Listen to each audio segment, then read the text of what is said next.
there is a clear lack of correlation between these two. So anybody saying SEO and AEO are basically the same thing, you need to do the same things. This data suggests otherwise. We've got our metadata at the top. We've got this table format that we saw was working really well. We've got inline links, by the way, to like our brand name and to our case studies that are being referenced here as well, because we've got them in the knowledge pack. Everything that we could possibly need that we've, sourced section by section.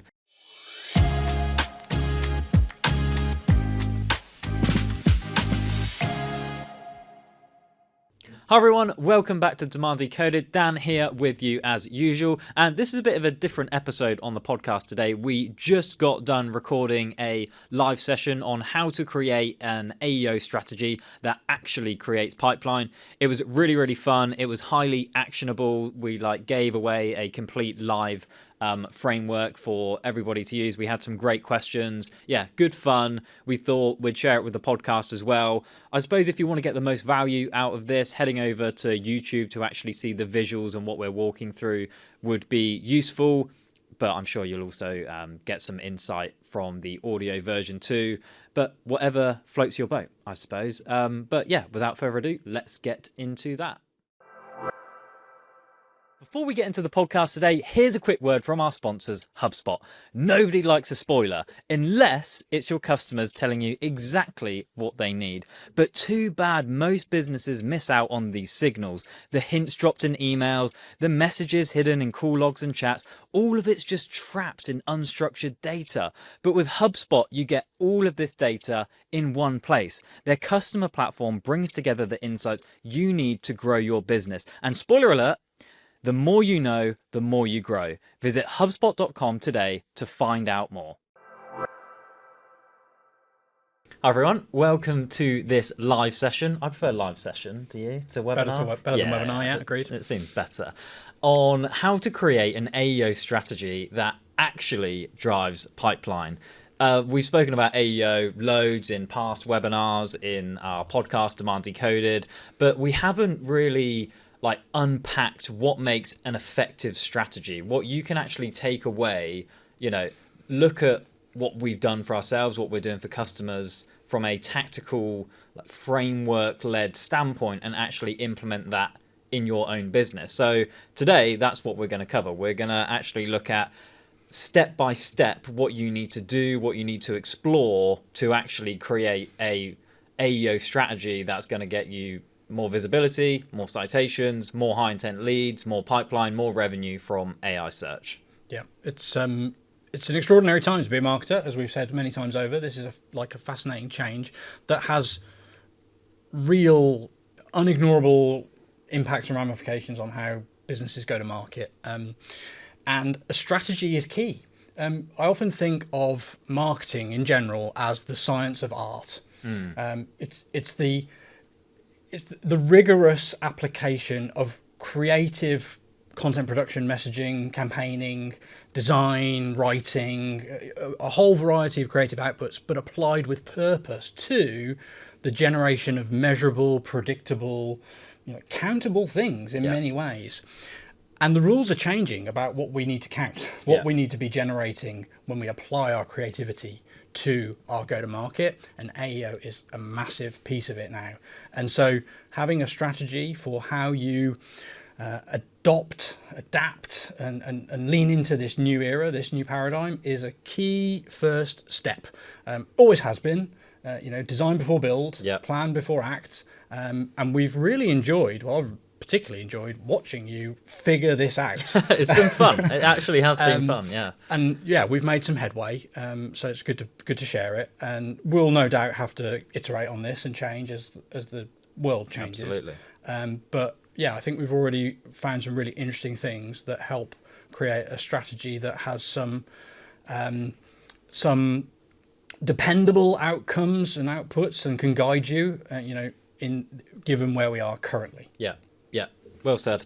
As we go through this, feel free to leave any comments, any questions. We have got a bit of time at the end for Q&A, but we do like to have a little look as we go anyway, and I'm sure we'll do that. And if there are relevant questions, which I'm sure there will be, when we last did one of these, I think we overran by like half an hour or something. I was extremely ill. Oh yeah, you were, and there were plenty of questions. Yeah, and I was dying at the end. But hopefully, don't feel that. Today I feel great actually. So should we get into this? Let's do it. So first, we're going to share some slides, talk you through the lay of the land right now and the key components of a strategy. Then I'm going to actually show a live demo of a strategy, essentially, the steps of a strategy that I went through for an example customer, because we need to be sensitive in what we share here. So I chose Rippling as a brand that we love, and like their marketing is really on point at the moment. We're also a new customer of theirs as well, so the brand was at the top of my mind. And I'm going to talk you through the steps that I went through for Rippling. If I was working for Rippling, here is exactly what I would do for their AEO strategy. So that should be fun. But first, there are some things to talk through, and I realised we've already spoken through that. So let's go back to slide 1, shall we? Okay. We first need to understand why we're creating a AEO strategy in the first place. I don't want to spend too long on this. I'd rather spend more time talking through the strategy. But there are some stats and data that have been presented recently, which are just like overwhelmingly clear about where we're heading. This first one is a report from SEMrush, which is more of a projection on annual visitors by source. And they're projecting that by 2028, referring traffic from LLMs will overtake traditional organic search. And that includes Google AI as well. And I don't think there is any surprise in that. Google AI will eventually become the default browsing experience. It will become embedded within Google's browser. And, what we go to by default today. And this is the fact of it. This is what's going to happen, right? Yeah, in marketing, there tends to be general awareness around what's happening and what needs to change. This is the why, and the why is valuable because it helps you to connect the activity to the outcome that you're seeking. The graph shows that Google's move to zero-click search was having a depressing factor on visits to our websites. That was already happening. We already knew it. LLMs and AI search have come in to bring us a new source of visits, but it's a very different source, governed by a lot of different influences and metrics and factors, and yet it is predicted to overtake and exceed that which we get from search currently, like you say, no doubt hastened when Google makes changes to its experience to be AI first. So shifting landscapes there that determine what the most effective use of your budget and your time is going to be over the coming years as these lines converge and then cross. Yeah, absolutely. The second one I want to show is the lack of overlap between AI citations and the top 10 search results in Google. An Ahrefs study showed that within ChatGPT responses, only around 8% of them actually featured citations that were in the top 10 search results in Google itself. There is a clear lack of correlation between these two. So anybody saying SEO and AEO are basically the same thing, you need to do the same things. This data suggests otherwise, as does this one.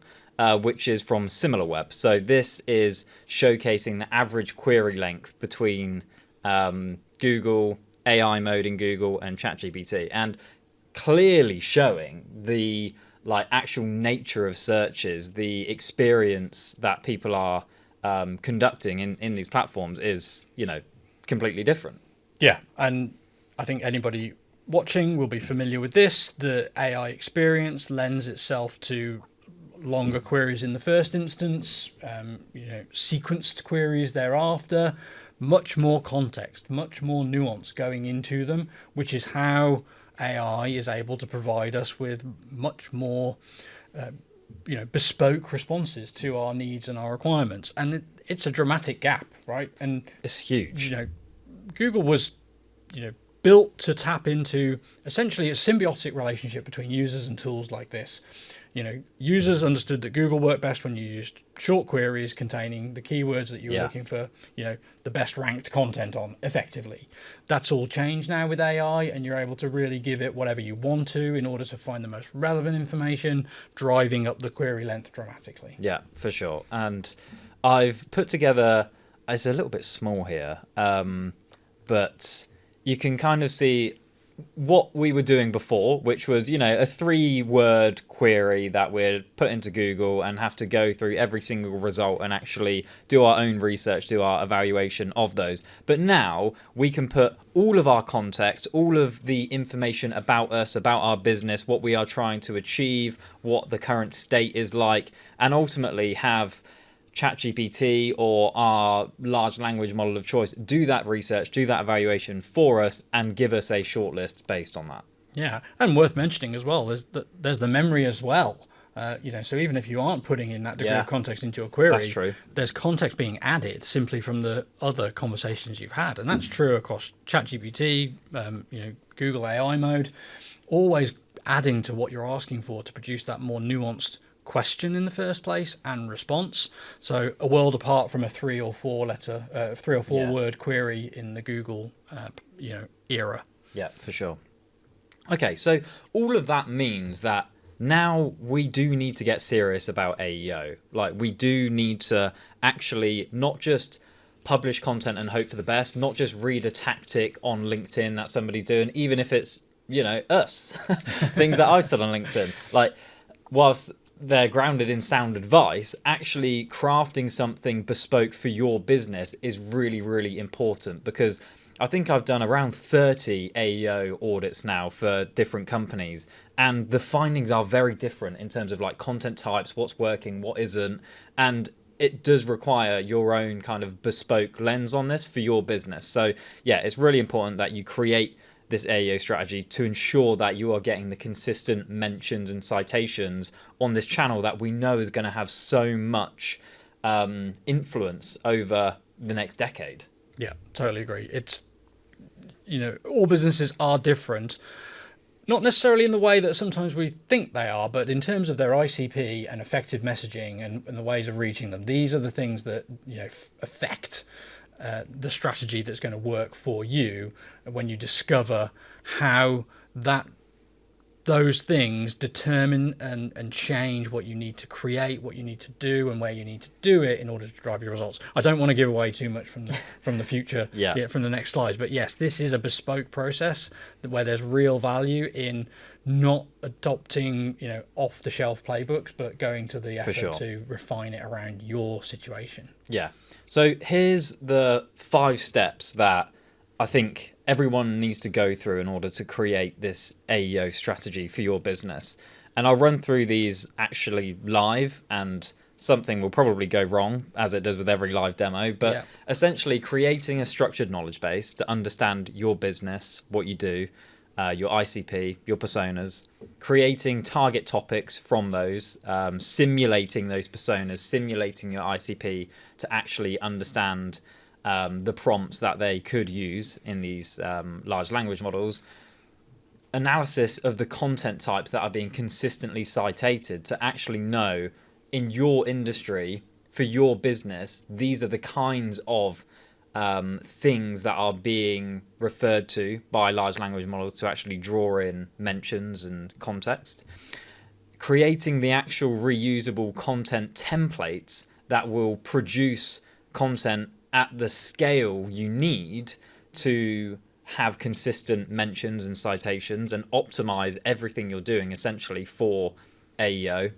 And then ultimately how you're going to measure that. So we'll give you the measurement framework to measure this all the way from, early signals to revenue ultimately.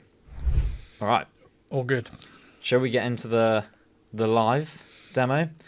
There's going to be a lot of talking from me here. All right. So as I mentioned earlier, I chose Rippling as an example to create an AEO strategy for, basically, because I think they're a great up and coming. Well, they're not even up and coming anymore. They were, but they've just been so effective at demand generation and brand building. I just like they were top of mind, and I think they're a good example.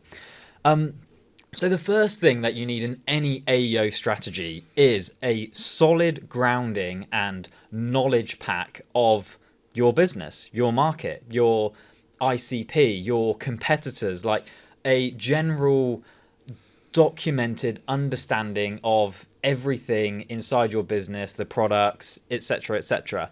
Now, I think for most businesses, you'll probably have some of this already. The market research, the customer interviews, whatever it may be. Combining that into a overarching document is really important to do some of the next phases and some of the AI assistance that we'll get from those. You can see in here, this was generated from a Claude deep research project. So I did use quite a hefty prompt to actually get this level of detail. It was a long prompt. I think this actually ran for 2 hours as well. And it gives a complete overview of Rippling versus their competitors, how they position themselves in the market. Complete overview of everything. It's not formatted in the best way, by the way. It doesn't have to be. This is purely for AI to ingest. And yeah, as I mentioned, if you have your own market research, if you have your own internal stakeholders that can give you some of this information over calls, over any unstructured way, you can, bring it into an AI project that can create this kind of thing for you. Exactly. It's often quite loose in the organization, this content, this information exists, but it's, distributed across minds and documents and, quite often not consolidated down to a single shared agreed set of products like this, but it's critical to have them in that format for effective use across a whole host of AI projects ultimately. Deep research can no doubt play a part in some of your exercises to create this, but you will, as you've said, want to base this as much as possible on first-party data, market research if you have it, and your own finances and metrics. Wouldn't use deep research for the entirety of it, if at all possible.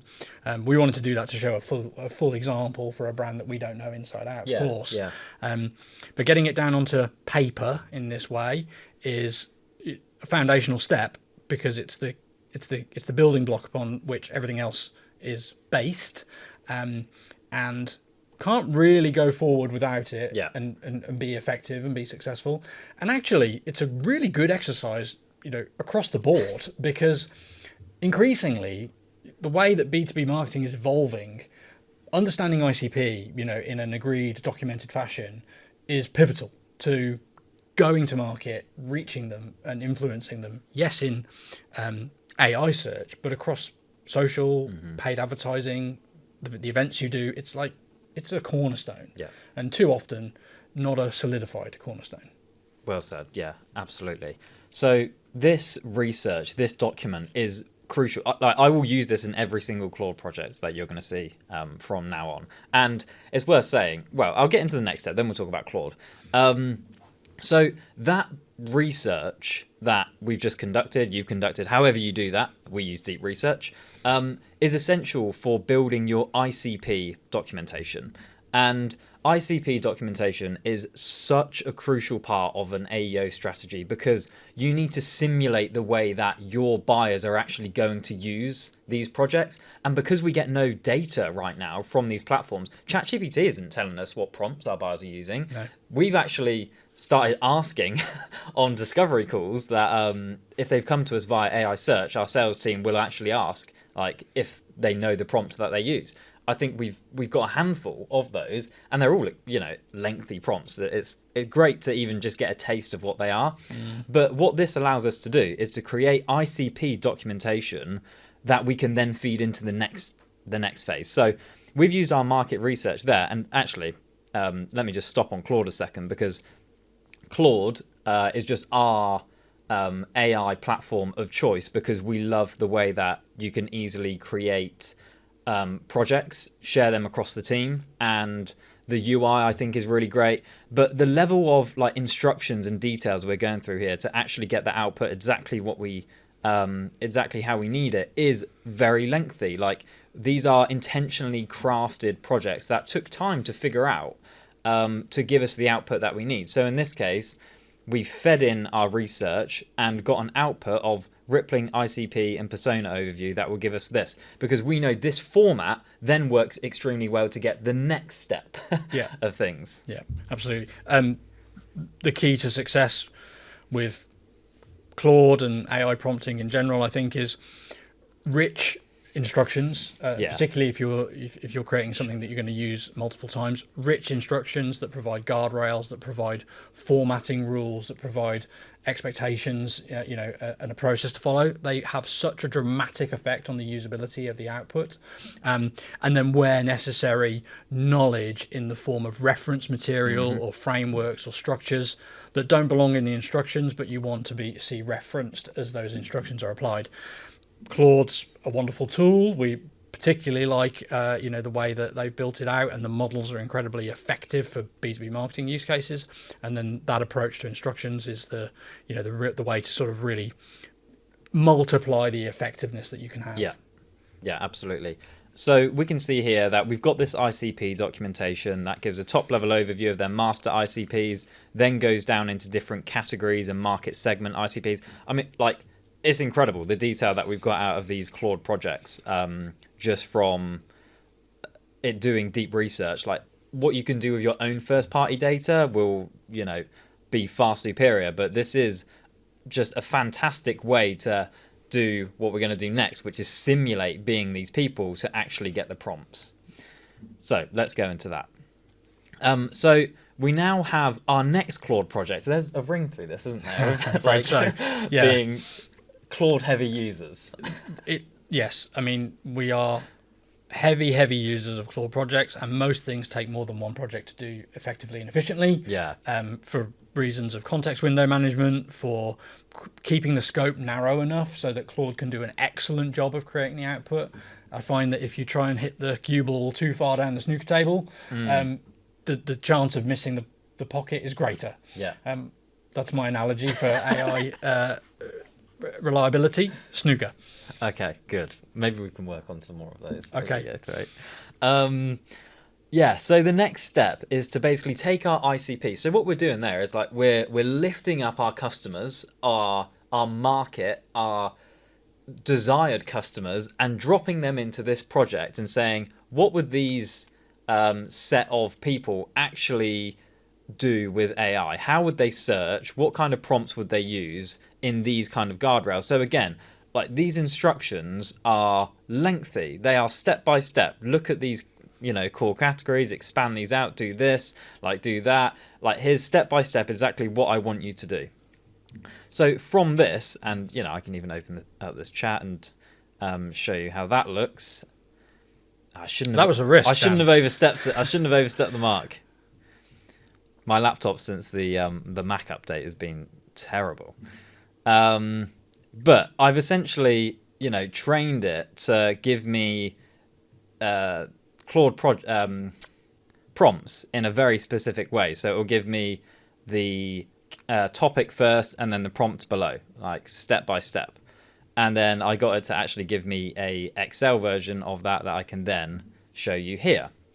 So using that from that ICP, from the market research, we were able to create deeper research on our ICP. Using our ICP research, we were then able to drop it into the Claude project, which will simulate being those buyers in the market and actually come out with realistic prompts, even though I would still say these are shorter versions of prompts that buyers will use, right?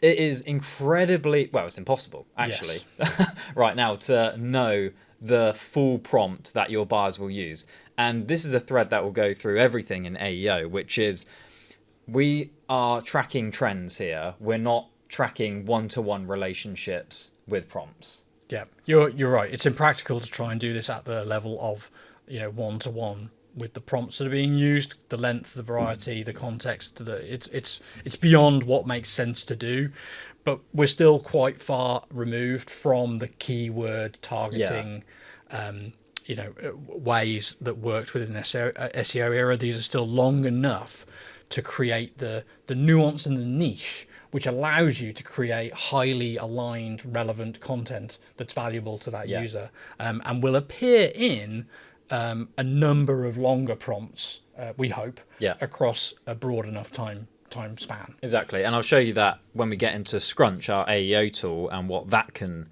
show you. Yeah, we're looking at trends over time here ultimately, but what we can see here is about 200 prompts. I think, you know, in our own project, I think we've got like a couple of thousand, but this was good enough for the example. Split out by topic. So we've got technology and SaaS, which is one of their industries. These are industries. Then we've got market segments here in terms of startups, mid-market, etc., which are two of Rippling's core market focuses, and realistic prompts that their buyers would use. Again, like these aren't verbatim prompts that buyers have used, but if we track all of these over a period of time, then it will give us good directional flow to actually understand how effective we're being at becoming visible in AI. Absolutely, yeah. So we've got all these prompts, fantastic. Now, crucial phase is we need a tool to track them. And our tool of choice is Scrunch, which is an AEO monitoring tool, which allows you to upload prompts, upload different information about our company, our personas, our competitors, and essentially track prompts across a number of platforms. You can see here, I think we've got 8 different platforms set up that all of these prompts are tracking against to understand if we're being mentioned, if our website's being cited, and how we perform against our competitors. I don't think you can actually have an effective AEO strategy without a measurement tool in place. Yeah, it would be pretty hard, wouldn't it? Because you need something around which to assess your impact and success, and you simply can't do that by sort of sampling it yourself. This tool has been wonderful for us in terms of scaling up our ability to understand where are we coming up, where are we being cited, where are we being mentioned, and how it's changing over time. Highly recommended, and I think a tool, like you say, is essential for modern marketers. Yeah, it's like it's your SEMrush, it's your Href equivalent for AEO. Without visibility, and we don't work for Scrunch, by the way, we are a Scrunch partner, but without understanding like how you are tracking in terms of presence, how do you know if the content you're producing is being effective? Like, again, we're not looking at a one-to-one like keyword basis here, but we are looking broadly across topics. Are we increasing overall presence? Yep. Are we increasing overall citations just over a period of time? It's very rare that I care about a single prompt. I care about overall presence at a topic level. Yeah, directional is the key. Yeah. As it is in many platforms and in many channels. Understanding how you're impacting your results within the areas, the regions that you want to have impact is what this tool enables us to do, and it's been very, very useful for that. Yeah, absolutely. So what I would do from here is actually spend a bit of time exploring these different topics, exploring these different prompts, and where, in this case, Rippling is strong, where they need some work. And it might be that they're strong in a particular platform, they're strong in particular topic areas, and so on. We can see in this one, for example, they are appearing pretty well for recommended workplace platform for biotech startups. And, I would just be a marketer for a little bit and go in here and actually understand the types of content that are being surfaced, how these answers are being displayed. So in Scrunch, for example, I can click into this this prompt here, and it will actually show me the output from ChatGPT. In this case, it will show me if my competitors are being displayed, and if we are as well, which is right, we are just there. So yeah, I'll take a bit of time, go into these prompts and actually explore how they're being structured, and just spend some time immersing yourself really in like large language responses. Yep, it's really good to orient yourself and familiarize yourself with what's coming out, because what you see might be different to what your customer sees when they search the way they search. And so this is a good first step before you go into sort of more deeper analysis that's more structured. Yeah.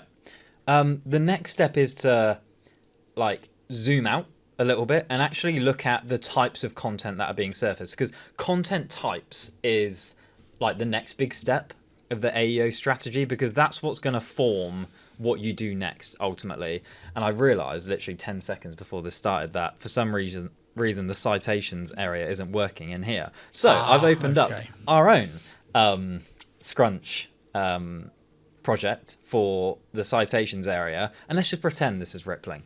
But it's the same process, right? And if anything, it's kind of good to see another angle. So within citations, this is giving us a complete overview of every single domain and URL that are being cited for however many prompts we're tracking. In this case, we've got like 5,000 prompts that are being tracked, and it's going to show us how many prompts this is being cited against and how many responses. The difference in prompts and responses: a prompt is a single prompt, a response is that across multiple days, multiple AI platforms, etc. Just how many times in this case has Scrunch seen this URL being cited in these prompts. Right, okay, so a volume signal Yeah. That's detached from the prompt that we're using to surface that result. Okay. Yeah. So the next step here is we've got our prompts in, right? We've gone in, we've immersed ourselves in these prompts. We understand at a individual level kind of what's happening in AI. Now we're zooming out a little bit and having a look at citations. And what I'm really trying to look for here is what types of content are being surfaced most often. And I would spend a bit of time probably looking at this URL list. We can also look by domain, by the way. Why did I do that? We can look by domain, but I find looking by URL will give us a closer look at the types of content. So in our case here, we've got blog content at the top here. We've got HubSpot's own marketplace, which has a lot of mentions here. We've actually got one of our own blogs again, which is great to see in here. And that's one of the top cited URLs across all of our prompts. Having our own is great to see. And yeah, I would just have a little look at this. But the next step is to actually aggregate this data, because it's fine looking at a one-to-one basis, but it doesn't give you that zoomed out, aggregated visual view of, okay, what are all these content types? How are they actually being preferred in large language models? And what do we do with that information? Yeah, this is an important moment in the whole process, because if you look at things, in this lens one by one, you'll see some patterns, but it doesn't give you that statistical evidence to say this is the type of content that will serve me best, serve my business best if it's created. And this is the point in time where we see the distinction between SEO and AEO become apparent and clear, and the difference between businesses become clear, because the results can be very different. So you need to take a higher level view in order to truly understand the makeup of the results. And there's a similarity there with SEO. It would always make sense to look at what results were in the search, SERP for the keyword you were targeting, to know whether you were creating type of content A or type of content B. Commercial versus informational, the brands you were up against, the type of content. There's a parallel there. But what you find when you zoom out, as you're about to show, is, really instrumental in the execution part of the strategy, and fascinating to see. Well, I think as well, because this is the part of the process that is so different between businesses. As I mentioned before, like I've looked at a lot of these now, and that none of them are the same. There's life science businesses that are heavy research report driven. There are technology businesses that are heavy like use case page driven. There are SaaS companies that are heavy blog driven. Professional services like us actually that have like their partner pages and partner directories that are heavily cited as well. So it's very different, and this is what shapes the strategy to understand what to do next. Right, so zoomed out view. What do you think's coming next? Yeah, I want to see Claude project. Go for it. Claude project. Okay. So, surprise, surprise, we have another Claude project here, which essentially takes the exported view of this. Let me just go back here. So in Scrunch, we can export all of our URLs from this view, and we can, well, in our case, we've created a Claude project which will take all of those URLs and aggregate it in a visual view for us. So it will look at the page type and actually split those out for us. It will look at the top domains. What I care about most is here, right? It is literally this graph right here. And so this was Rippling's. It did work, by the way, before it broke about 10 seconds before this call. So I was able to export all of the cited URLs in our Rippling project. And this is strange. This is strange to see, by the way, but in this case, 61% of all citations for the prompts that we're tracking and the responses they've had are blog and article content. And the closest behind that is directory and comparison URLs, things like G2, Gartner, review directories, really. Then we just get into standard home pages, product pages. Everything else is small in comparison. Yeah, in this instance, Yes. this is not the distribution that we would necessarily expect to see, and certainly haven't seen across our results and those of other customers. It differs dramatically, business to business. But whatever the result, it starts to give you the indications as to what your strategy will be in order to influence the results. Yeah. For example, will you be creating content, or will you be potentially seeking to be mentioned in other content, such as those directories, for example? So whatever that comes out of this analysis, and to be fair, you probably didn't have to use Claude for this. I think Excel might have been a way to get it from the exported data. But hey, Claude's fun, so we do it. But yeah, lo and behold, this tells you, well, if you want to show up in these results, what does it make sense to produce? Probably worth mentioning around about now that we're viewing this through a pipeline creation lens, which means we're looking more at commercial prompts, that buyers will use, as opposed to the vast and random array of informational queries.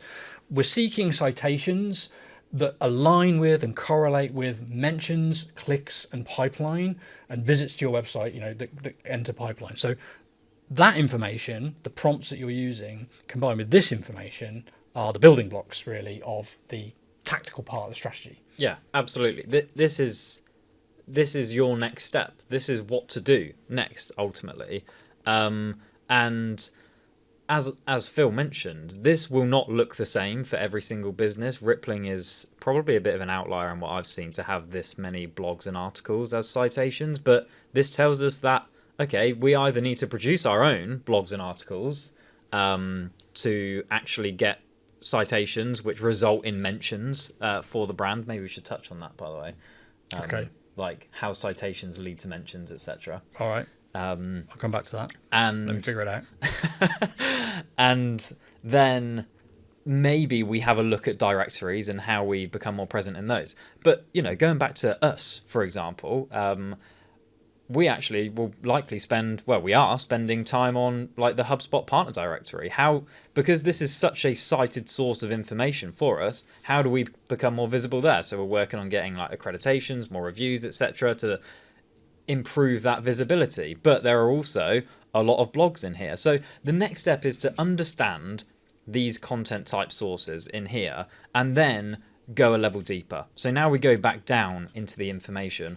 What makes up these blogs? Right. What kind of blogs are they in this case? Or if it is a sector page, what kind of sector pages are being cited? What information is on those pages? Like, how do we ultimately deconstruct that content and give ourselves a structure to then work from to produce our own content? Yeah, so you'd pick a few of the sort of most attractive, from an ROI perspective, cost opportunity, and then analyze them at a deeper level to understand, what form does that content take, in order to be cited and referenced by AI when your ICP is looking for it. Yeah. So for us, it'd be a case of, looking at some of these top cited blogs and having a look at the information that is in those, and how we then produce something that's better ultimately, based on other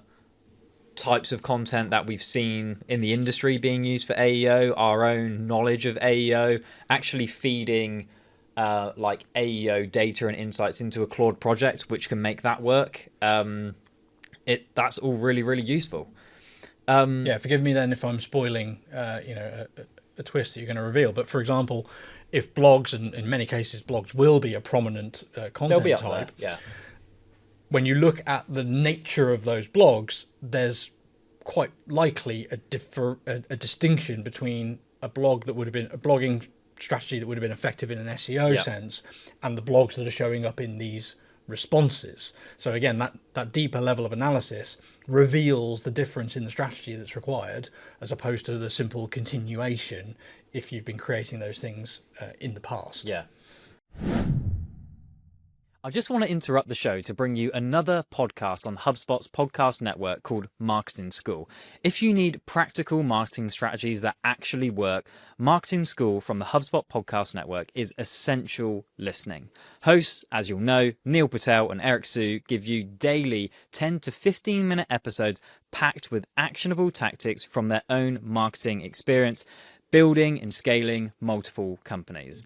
In their recent episode on AI in marketing, they explain why your customers can switch AI tools faster than you think, and how that changes the way you need to position and market your own products. Not your typical episode you'd expect, but packed with insights and unexpected learnings that you can take into your own business. There's daily insights, real results. Listen to Marketing School wherever you get your podcasts. If you're listening to this right now, you're probably doing what every other B2B marketer is doing, asking, how do I get my brand cited in ChatGPT? How do I show up in Gemini, Perplexity, Claude? And at Blend, we help you do exactly that. We engineer visibility in AI search for B2B companies. We build the content, implement the technical optimization, and track your performance across every major AI platform. So when buyers are researching solutions like yours, your brand gets recommended. We know how to engineer visibility in AI search because we built a framework and proved it on ourselves first. And this took months of experimentation, but in the end it delivered 470 high-value prompt appearances, 80% citation rate across prompts, and 250% more AI-sourced leads. We proved the framework, and now we're starting to roll it out across customers who are seeing similar results. So, if you want to dominate AI search in your category, visit blendb2b.com to learn more about our AI search services.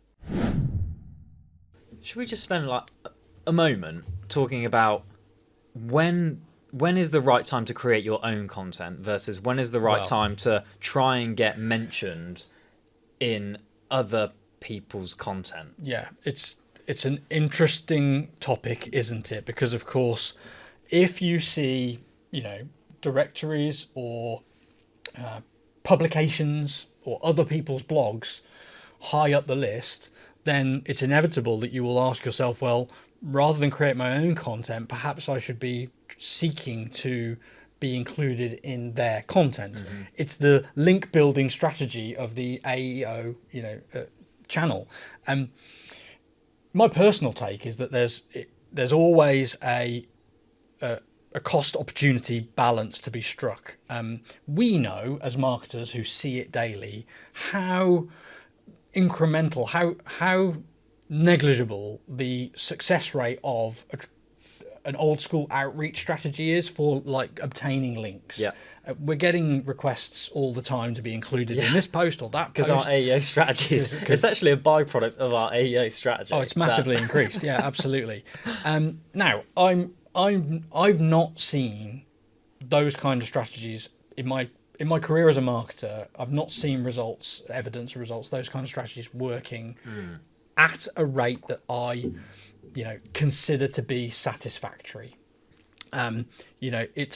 It's a lot of effort for an unpredictable, usually quite small success rate, if any. Yeah. And I would personally rather put that time, energy, and effort into things that I know will be successful, in the sense that I will at least create something that exists, that can go online, that can be seen and found by people. And so for me, it's the balance.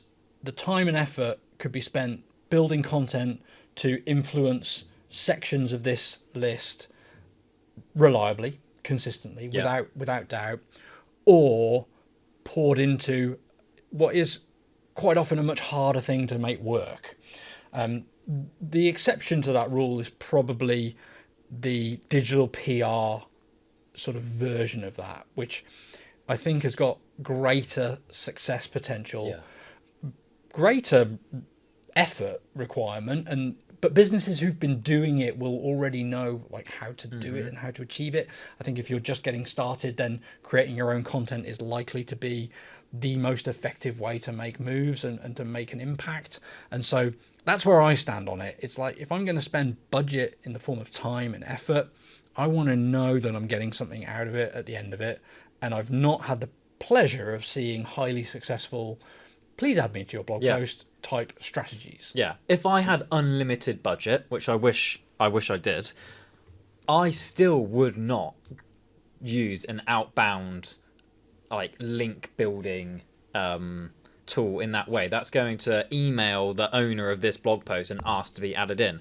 But I would explore digital PR and how we can build up like entity association with our brand, with mentions in high value publications and news reports and things like that, that I think will compound better over time and give us that value. But I think for most businesses, there is a lot of value in becoming your own like source of information. Exactly. Becoming your own cited source. Ultimately, that's what we've done, and I'll show you the results of that at the end of this. Like producing content that will ultimately get you mentions, I think it is a good start anyway. For if you become businesses. the cited source, as you say, for a query that is highly correlated with your ICP and what you do, then you control to some degree the response, the mention. There's a good chance that your content will be used, retrieved, synthesized into and presented in some form to the user. So it's a great way to ensure that mentions convey you, your entity, your brand, your service, properly to the buyer that's researching it. So it's definitely a high value approach to prioritize. Yeah, for sure. Conscious of time, so let's keep moving. Okay. The next thing to do, once you have had a look at those individual pages that are being cited, those URLs, is to start forming your own content engines. First step of that is to create a content structure for these. So here you can see our example of actually bringing out a content structure for AEO industry pages for us at Blend. So it was a case of combining lots of those sources that we just ran through in citations, and then understanding, okay, here's the kind of title overview we'd want, here's what we want in the overview section, here's what we need for results and first party data, etc., etc., etc. Then we feed that, you guessed it, into Claude projects.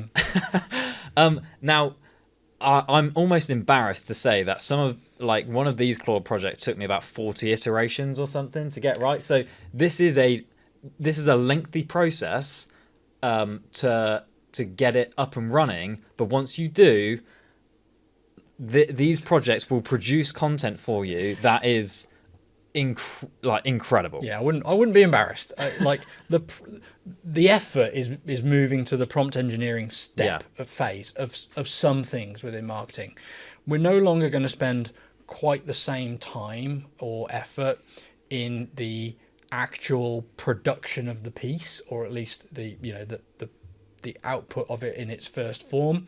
But our effort will go into iteratively refining the rules and instructions that the prompt applies, so that the output is reliable enough to be able to operate at the speed and the scale that you need to. So that is where the effort is moving to. Yeah, so you can see in here, like, these instructions are hefty. The longest that we've seen so far by a mile. And this is where a lot of the effort goes in, actually, in the strategy to create this engine for us. We've got our blog examples in here. We've got our style guide. We've got case study knowledge packs, so we can have inline links to those. Loads of knowledge. We've also, this is where you put your market research, your ICP information too. And we can see this is ultimately now our engine for creating content in the exact structure that we know gets cited by AI search. So in this case, we've got our metadata at the top. We've got this table format that we saw was working really well. We've got inline links, by the way, to like our brand name and to our case studies that are being referenced here as well, because we've got them in the knowledge pack. Everything that we could possibly need that we've, sourced section by section. And this is really a case of copying it, like uploading it to your CMS, still checking it. Like there is still a accuracy check that happens here. I'm personally not comfortable just publishing any content yet. I think you could, and it's very rare that I have to make a change now. And if I do, I usually come back to the project and make it there to teach it not to do that next time. Yeah, that's the smart move, to build that feedback loop into the production process. So that it isn't lost after you make that change or amend. But essentially, the process here is then going from our topic sections here, our prompts that we got from our ICP research, putting it into our content engine and generating that for us. And this is one content type. We've then got another content type here, which is our industry page. And it's a similar thing, right? We've got our knowledge there, we've got our instructions, and we've got the output very slowly because of the Mac update. We've got our output that gives it here in the chat, exactly as we need, section by section, that we can drop into, in our case, our HubSpot website. Inline links all added. The power, what can be achieved with a carefully and iteratively refined prompt is, I think it's quite phenomenal, quite impressive. When adopting this strategy, you don't suddenly have to, forego internal linking or accurate references to case studies or accurate use of your tone of voice and brand. It can all be built into it and applied automatically. One of the concerns that I think is sort of valid about AI is that it leaves us with all the mundane admin, and I'm always pleased when I see that part being delivered by the AI too, because then we're able to focus on strategy, prompt engineering, measurement and optimization, and things that leverage our capacity and our abilities. We're not just the copy and paste bodies that AI uses to get the content live on the web, and I think that's really important for the well-being and the future of marketers, to build all that into the prompt. Don't settle for a prompt that doesn't do that. Keep working on it. And I'm sure Kit Bodnar said this, that you have to use AI for AI now. Like, you have to use AI for AEO, because you need to be so specific, because you need to hit those 200 prompts variants, and buyers are using AI in such contextual specific ways. You have to produce content in that way as well. Like OpenAI and the other large language models are passaging content that is the most relevant, that are going to answer that question the most closely. So you need to produce very hyper specific content. Like, forget producing one large piece of content to cover all of those 200 prompts. You need 200 pieces of content. Yeah, absolutely. You can't go broad with generic content on a topic and expect to compete. So the scale is changed, and yes, you have to some degree accept the fact that AI content creation will be the way you achieve this, and acknowledge that it's changing the way that we produce content. It isn't changing what it means to produce content, and it isn't a dumbing down of the process. It's not about creating poor content, generic content. It's about creating the best possible content at the scale that's required.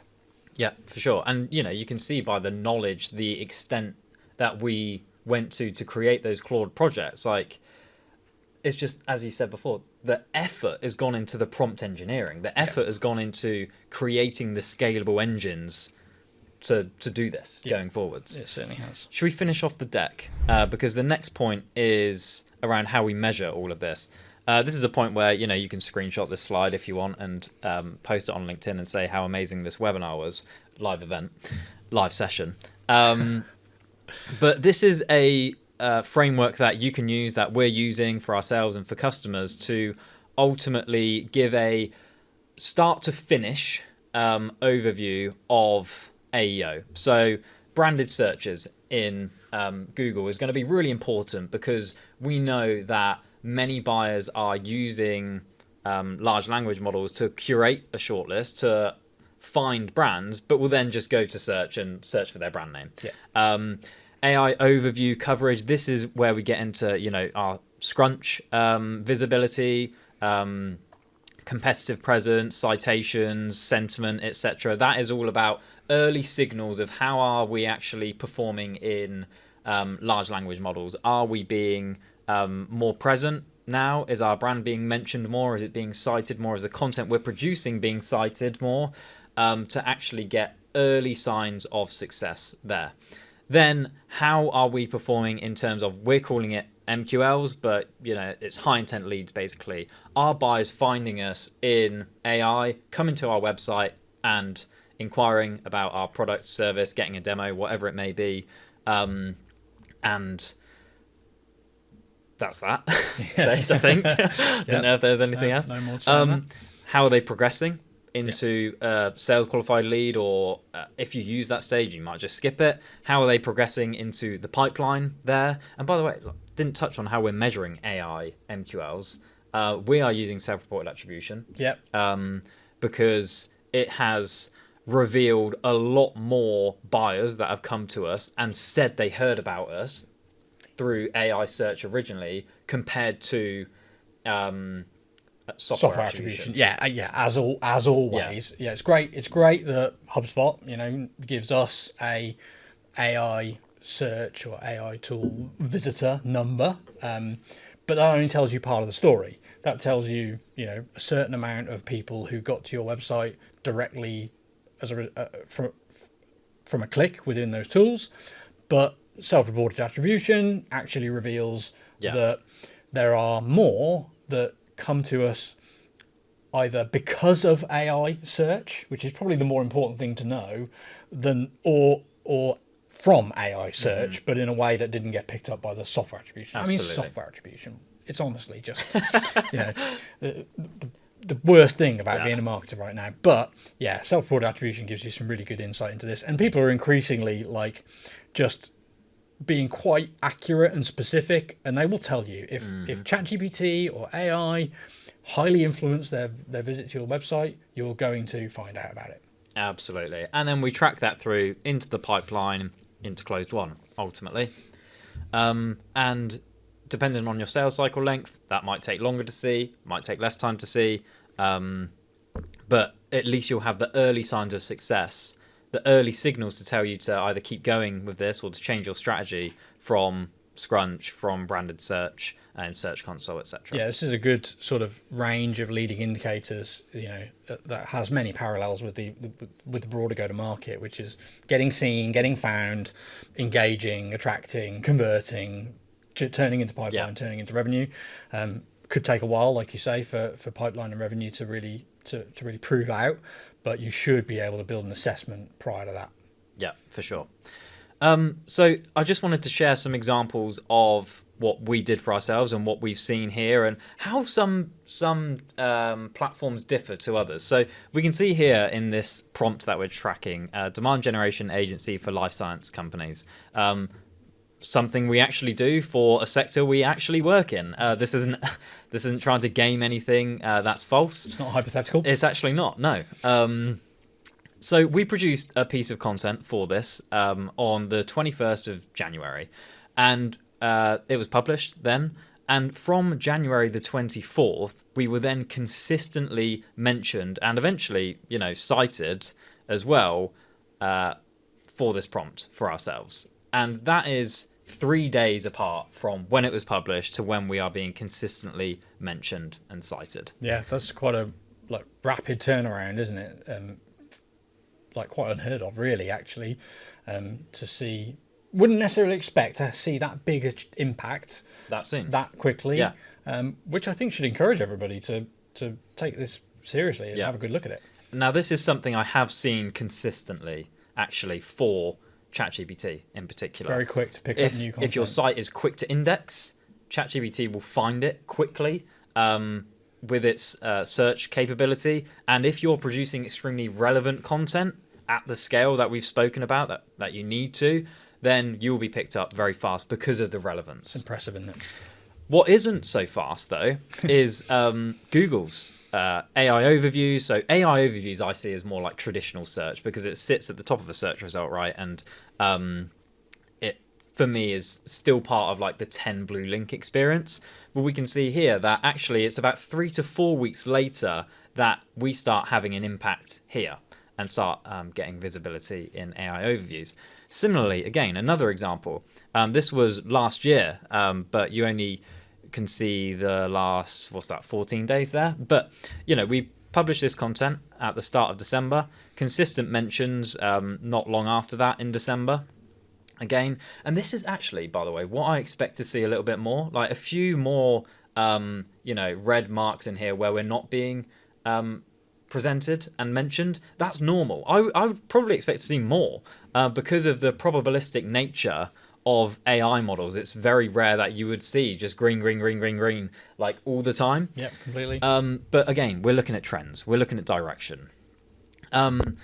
We can see here that actually about 6 to 8 weeks later, tracking Google AI mode here, we're only just starting to see traction here. So the time period to actually wait for visibility seems to be longer in Google's models. Do we think that that's related to their dependence on the index as a key source? Yeah. And both of those things have a lag that compound to turn into that result. Interestingly enough, I think it's worth really taking a different view of Google AI mode and Google AI overviews. Yep. Like AI overviews are prevalent within informational search. They are one of the main drivers of zero-click search behavior.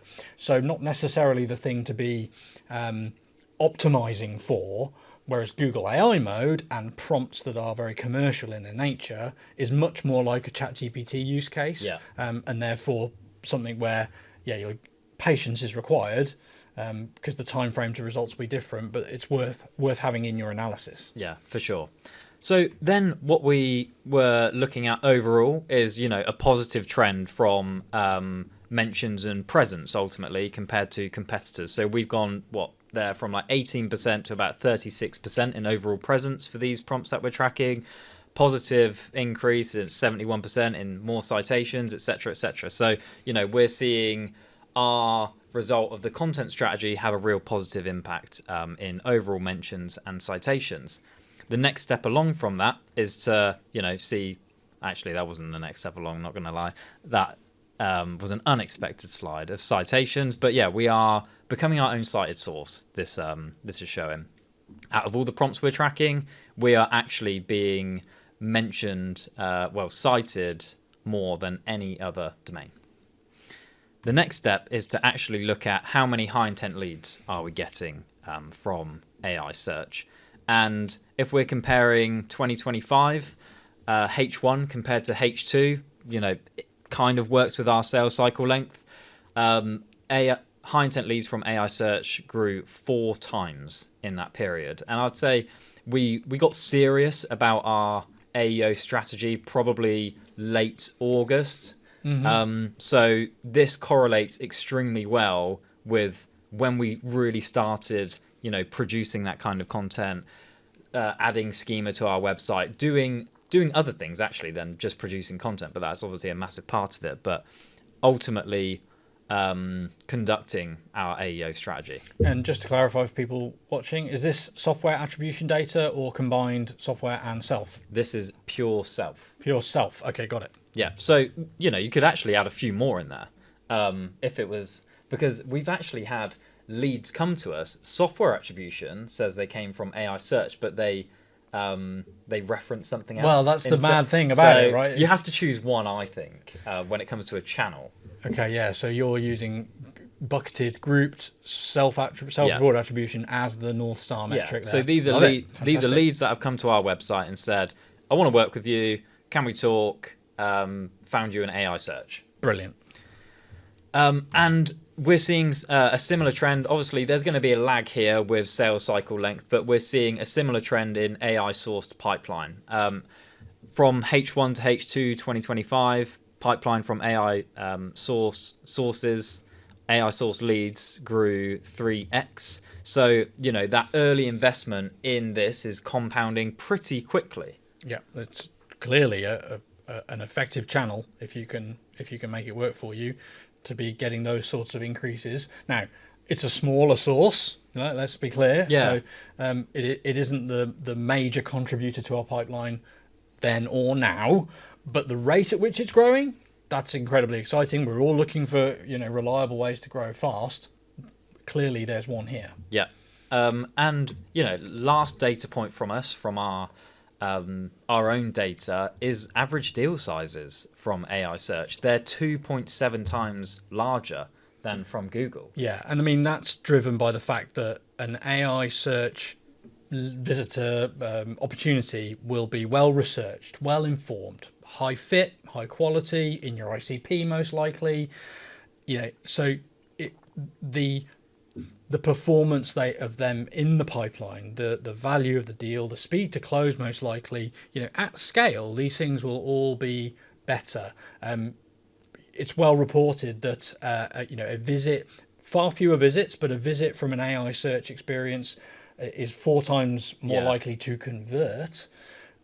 Not only that, but to convert into something that's potentially significantly more valuable to you. So really a win-win approach to take. Yeah, for sure.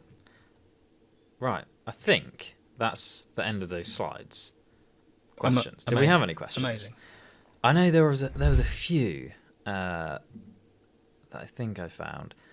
What makeup do you tend to see, please? Now, I think I don't have any makeup on. Do you?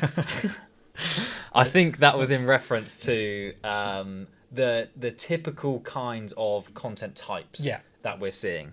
Now, blogs are always a source, particularly in ChatGPT. But 2 other things that I've seen, and it is hard because it really does depend on industry. And this is the whole reason for doing this this live session, which is understanding your own business is really, really important. Yeah, there is no typical, but we've seen a different makeup of results in different cases. Yeah, and across those, I think you're about to let people know which types of content you've seen occur with some regularity. Yeah, blogs for sure. Directories are very common in software, particularly, and like industry or use case pages for technology or like manufacturing products, basically. Yeah, like surprisingly so to some extent to me, but just how effective those can be as part of this strategy. But as you say, in certain situations, they come up very high as a source, and they're one of the types of content that you can create very reliably yourself. You can own that process, you can own that result, and potentially drive the impact quite directly if it's a source that ranks highly in your results. Yeah, exactly. Jeff Muser, I think. Yeah, and said that's that. So Jeff is a customer of. Jeff is Lancaster Safety. Right, there you go. And, great client they found us via ChatGPT. Well, exactly. Thank you, Jeff, Thanks for confirming. Proof of the pudding. Yeah, amazing. Jeff, are you providing any takeaways, checklists, best practices? Now, we do have an AEO audit that we're offering out. I'll send an email after this, which has a link to that. Actually, I think I can drop it in the chat here. Let me try. So you should be able to submit this form, and we will basically set up a Scrunch audit for you. It tells you all the details on that page, basically. But feel free to go there, submit it, and we will take it from there. I think the checklist to take away is the steps of the process that you went through. So if you watch this back, well, you've got you've got the assets that you create, the tool, the purpose that you use them for, the output that you obtain, and the purpose you use that for. Yeah. And if you follow that process, build your prompts to do that with your own knowledge and data, I think you can put yourself in a really good position for this. Yeah. Craig Taylor, where do you start with prompt engineering? Well, yeah, I mean, That's a good question. Yeah, okay. So we have a prompting project. A prompting project that writes prompts based on prompt research, prompt instructions, and so on.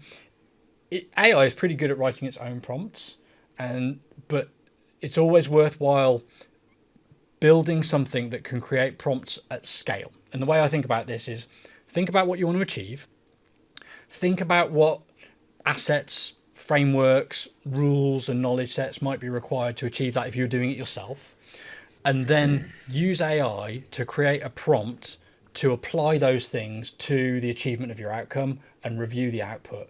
You'll nearly always get something that is far longer than any prompt you would ever write yourself. Now, we took a slightly different approach. We saw some brilliant stuff being done in one software platform, used AI to analyze that, it created ultimately a framework, and then used the framework to create a prompt to use the framework. It's just drives you mad if you're not careful.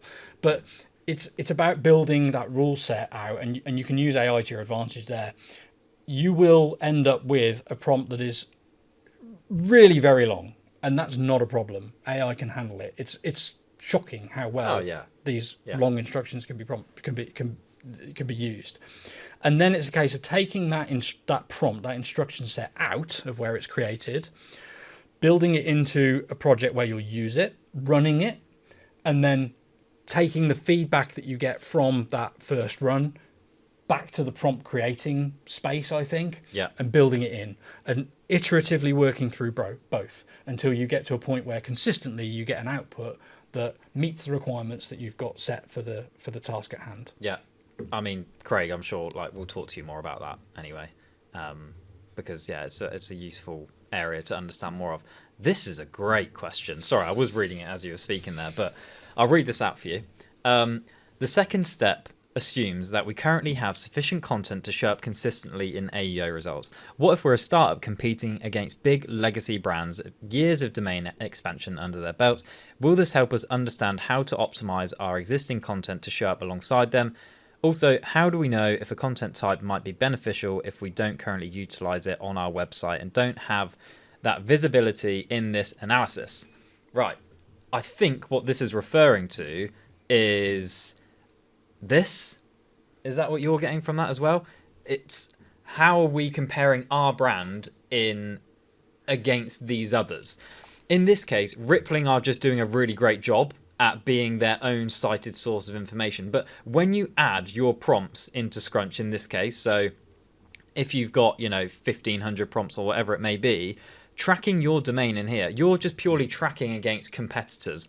It would be great if you're being mentioned, but if you're not being mentioned, in some ways that's even better because you know then where you need to optimize. So this is purely a view of how you're comparing against your competitors, where they're really dominant, where you're struggling. It might be that you're struggling absolutely everywhere, and that's fine because you can then do the citation analysis, understand the kinds of content that are being cited, understand who's doing really well. It might be that you've got a few big competitors dominating. What kind of content are they producing? And then because of the nature of relevancy of passaging information in AI search, you've got a great opportunity to compete with them if you're creating highly relevant content that is beating their broad stroke content or visibility. Yeah, it's like you say, I don't think it matters if you're not showing up currently in the results. You're at that early stage of the process, you're using your ICP to diagnose their use of AI to research your category and what prompts therefore are the ones to focus on and aim for, whether you're visible or not. Worth mentioning as well that a competitor's sort of presence and or historic dominance within SEO doesn't make them unreachable in this context. It gives them an advantage, I would say. There is an advantage in the sense that they have a footprint and they'll be visible, but it will very often skew towards informational and be less impactful or less, shall we say, resistant to competition from you in that really niche commercial focused prompt area. Certainly not a reason to not do it. And then the final point would be I'd be wary about thinking that optimizing SEO content is going to be the play here. most likely some of your existing content can be updated, refreshed, and adapted for this purpose. But in many cases, it's a net new type of content that's going to be showing up in those results that you want to start creating afresh. Yeah, but as you've asked in here, will this help us understand how to optimize our existing content to show up alongside them? Yes, but it will more likely show you what kind of new content to create. Exactly. We actually missed out schema as part of the strategy because it's more of a technical optimization. We've applied schema across pretty much all of our pages via an app that our very clever technical team have created for HubSpot. So I do think having some kind of schema on the website, I've got no data right now to actually prove the impact of that, only directional data, not, we published schema here, we saw that afterwards, but knowing what schema does, which is make content more machine readable. Ultimately, it's a positive thing to add to your website if you want accurate information represented in AI. Yeah. So to answer that question, I think it's absolutely fine. If you're not present and visible currently, it will still give you the tools with which to create that visibility. Yeah. All right. No other questions. Super. We've run over, like we always run over. Yeah, sorry about that, everyone. Thanks for sticking with us. Yeah, thank you for people that have stuck with us. Hopefully that was helpful. I really enjoyed it. If you do have any follow-up questions for us, like where we are, right? Fill our eye up on LinkedIn. There'll be a follow-up email that goes out. Reply to that. Get your AEO audit. Hopefully that was helpful. And we will continue to do more of these and bring you all the insight that we have. Yeah, see you next time. Thanks for watching. Thanks, everyone. Bye. Before you go, if all you can think about right now is AI search and how buyers are using it to find products in your category, we should talk. At Blend, we've built a proven framework for answer engine optimization. We tested it on ourselves first and saw 470 high-value prompt appearances, 80% citation rate, and a whopping 250% increase in AI source leads. That's real high-intent leads who are finding us through AI search. We've since rolled it out to dozens of clients who are now seeing similar results. Our AI service engineers your visibility in ChatGPT, Perplexity, AI mode, Gemini through structured content, schema markup, and continuous optimization, and measurement through our partner Scrunch. If you want to show up when your buyers are asking AI tools for recommendations in your category, find out more about our AEO services at blendb2b.com. Thanks for listening, and we'll see you next time.